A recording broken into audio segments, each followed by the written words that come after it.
नमस्कार दोस्तों, जय हिंद, वंदे मातरम। जी हाँ दोस्तों, महाराष्ट्र विधानसभा चुनाव 2024 महाराष्ट्र की 288 विधानसभा सीटों पर अब की बार कौन जीतेगा।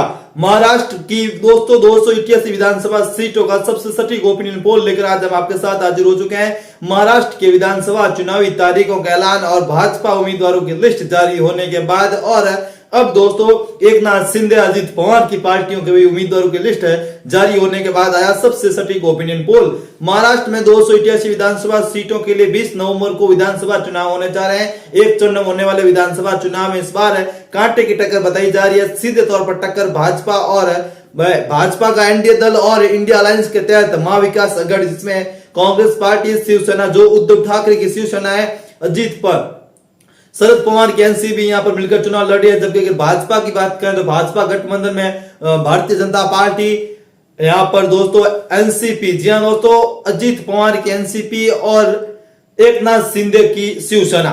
सीधे तौर पर कांटे की टक्कर इंडिया अलायंस यहाँ पर देख सकते हैं। लोकसभा चुनाव में कांग्रेस और महाविकास अघाड़ी को यहाँ पर बड़ी सफलता मिली थी, लेकिन वर्तमान में हरियाणा चुनाव के बाद पूरी तरह से समीकरण बदले थे, जहां पर भाजपा को लग रहा था कि लोगों को लग रहा था कि हरियाणा में बीजेपी की सरकार नहीं आएगी, लेकिन बीजेपी ने अपने रणनीति के तहत यहाँ पर हरियाणा में बड़ी सरकार बनाई थी। उसी के बाद महाराष्ट्र में भी कहीं ना कहीं काफी महत्वपूर्ण यहाँ पर बदलाव होने चला है। तो ऐसे में क्षेत्र में अब महाराष्ट्र की तरफ चलेंगे। एक एक विधानसभा क्षेत्र के बारे में पूरी जानकारी आपके साथ हम साझा करेंगे। दोस्तों वीडियो लाइक कर दीजिए और चैनल को सब्सक्राइब कर दीजिए ताकि आपके सामने हम ऐसे ही महत्वपूर्ण अपडेट लाते रहे।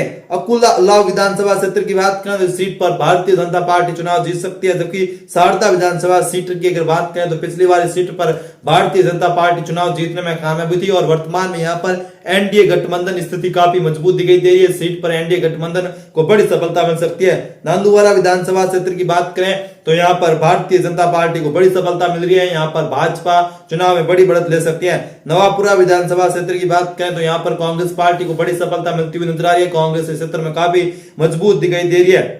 यहाँ पर काफी बड़े बदलाव है। अगर ध्रुव जिले की 5 सीटों की बात करें तो साखारी विधानसभा सीट आती है। सीट पर यहाँ पर पिछली बार निर्दलीय चुनाव जीते थे, लेकिन वर्तमान में यहाँ पर एनडीए इंडिया अलायंस के गठबंधन की स्थिति काफी मजबूत दिखाई दे रही है। इस पर इंडिया अलायंस चुनाव जीत सकता है। अगर ध्रुव ग्रामीण सीट की बात करें, ध्रुव ग्रामीण विधानसभा सीट की बात करें तो यहाँ पर पिछली बार कांग्रेस पार्टी चुनाव जीती थी। वर्तमान में यहाँ पर भारतीय जनता पार्टी की स्थिति काफी मजबूत दिखाई दे रही है। अगर ध्रुव शहर की विधानसभा सीट की बात करें तो पिछली बार एआईएमआई यहाँ पर चुनाव जीतने में कामयाबी थी और वर्तमान में उनकी स्थिति यहाँ पर मजबूत है, लेकिन भाजपा यहाँ पर चुनाव में थोड़ी बढ़त में नजर आ रही है। सिंधा खेड़ी विधानसभा क्षेत्र की बात करें तो यहाँ पर भारतीय जनता पार्टी क्षेत्र में चुनाव जीतती हुई नजर आ रही है। यहाँ पर भारतीय जनता पार्टी को काफी बड़ी सफलता मिलती हुई साफ तौर पर नजर आ रही है। अगर सिरपुर की विधानसभा सीट की बात करें तो यहाँ पर भारतीय जनता पार्टी की स्थिति काफी मजबूत दिखाई दे रही है। सीट पर भाजपा जीत रही है। जलगांव जिले के अगर 11 विधानसभा क्षेत्रों की बात करें तो सबसे पहला था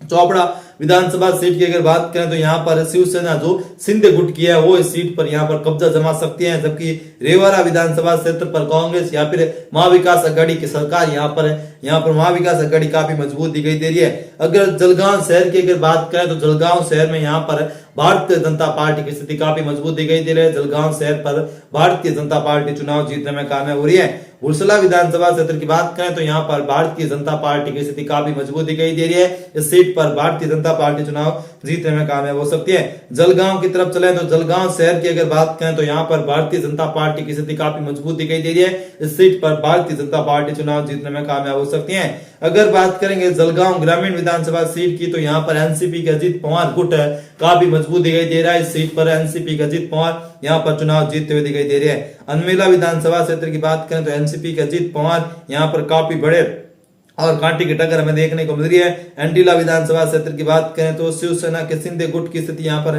काफी मजबूत दिखाई दे रही है और इस सीट पर अच्छा प्रभाव रखते हैं। पोचोरा विधानसभा सीट की बात करें तो शिवसेना शिंदे गुट यहाँ पर स्थिति काफी मजबूत दिखाई दे रही है। इस सीट पर उनको बड़ी सफलता मिल सकती है। जमेरा विधानसभा सीट की बात करें तो यहाँ पर भाजपा की स्थिति काफी मजबूत दिखाई दे रही है। इस सीट पर भाजपा चुनाव जीतती हुई दिखाई दे रही है। मुक्ति इकदारा विधानसभा सीट की बात करें तो यहाँ पर बीजेपी को बड़ी सफलता मिल सकती है।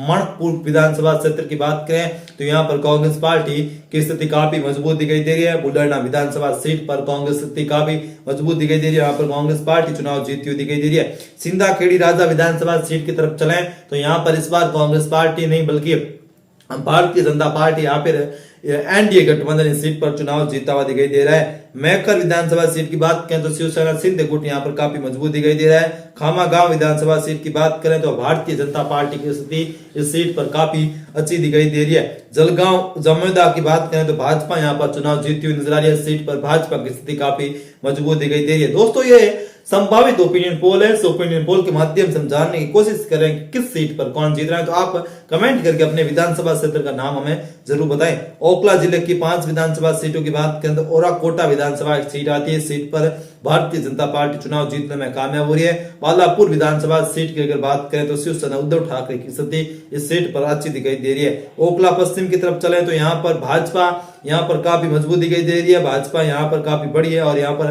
लगातार बीजेपी का अच्छा प्रभाव हमें देखने को मिल रहा है। ओखला पूर्व की बात करें तो यहाँ पर भारतीय जनता पार्टी की स्थिति काफी मजबूत दिखाई दे रही है। जबकि मुल्ती राजपुर की बात करें तो यहाँ पर कांग्रेस पार्टी चुनाव जीत रही है।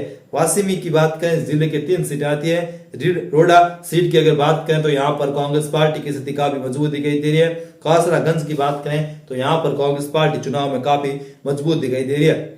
अमरावती जिले की बात करें तो 8 विधायक आते हैं।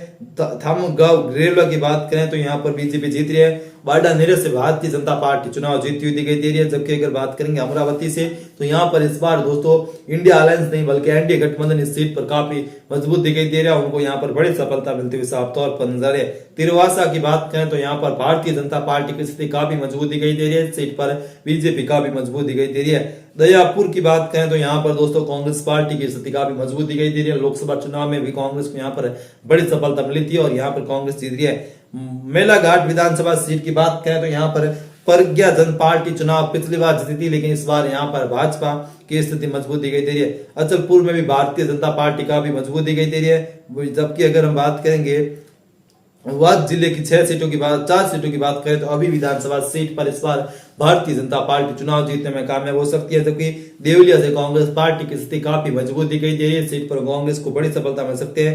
हिंगघाट की बात करें तो भाजपा की स्थिति काफी मजबूत दिखाई दे रही है। हिंगघाट सीट पर भारतीय जनता पार्टी चुनाव जीतने में कामयाब हो रही है। अगर नागपुर जिले की तरफ चले तो नागपुर जिला काफी महत्वपूर्ण है। नागपुर जिले में यहाँ पर 12 विधानसभा की सीटें आती है। 12 सीटों पर कांटे की टक्कर हमें देखने को मिल रही है। अगर नागपुर विधानसभा सीट की बात करें तो कोटला आता है। यहाँ से राष्ट्रवादी शरद पवार का गुट यहाँ पर एनसीपी चुनाव जीत सकती थी। पिछली बार यहाँ पर उन्होंने जीती थी। वर्तमान में यहाँ पर भाजपा की स्थिति काफी मजबूत दिखाई दे रही है। नागपुर दक्षिण विधानसभा सीट की बात करें तो नागपुर दक्षिण विधानसभा सीट पर यहाँ पर भारतीय जनता पार्टी की स्थिति काफी मजबूत दिखाई दे रही है। भारतीय जनता पार्टी को यहाँ पर काफी बड़ी सफलता मिलती हुई साफ तौर पर हमें नजर आ रही है। यहाँ पर उनको बड़ी सफलता मिल रही है। जबकि अगर हम बात करेंगे नागपुर मध्य की तो यहाँ पर बीजेपी चुनाव जीत रही है। नागपुर राजस्व का प्रमुख गढ़ है तो ऐसे में यहाँ पर भाजपा को बड़ी सफलता मिल रही है। नागपुर पश्चिम की बात करें तो यहाँ पर बीजेपी की स्थिति काफी मजबूत दिखाई दे रही है। सीट पर बीजेपी जीत रही है। नागपुर उत्तर की बात करें तो कांग्रेस यहाँ पर काफी मजबूत दिखाई दे रही है। दोस्तों ये वीडियो आपको कैसा लगा